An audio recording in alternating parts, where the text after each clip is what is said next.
রিয়া আর জুই নামে দুই বোন একটা গ্রামে থাকতো।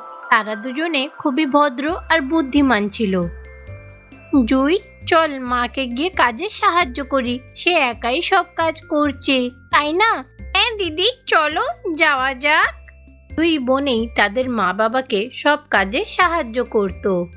প্রিয়া আর জুইয়ের বাড়ির সামনে একটা বড় নারকেল গাছ ছিল। ওই নারকেল গাছে অনেক বড় বড় নারকেল ঝুলছিল। তারা দুজনে সেটা খুব খেতে ভালোবাসতো। দিদি, দেখো না গাছে কি সুন্দর নারকেল ঝুলছে, যদি ভাঙতে পারতাম।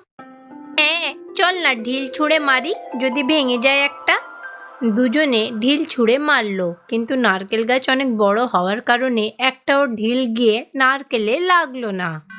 আরে এরম করলে ভাঙবে না, ওই নারকেলের গাছে পৌঁছানোর জন্য যদি একটা বড় সিঁড়ি হতো, তাহলে ঠিক সিঁড়িতে উঠে নারকেল ভাঙতে পারতাম। না দিদি,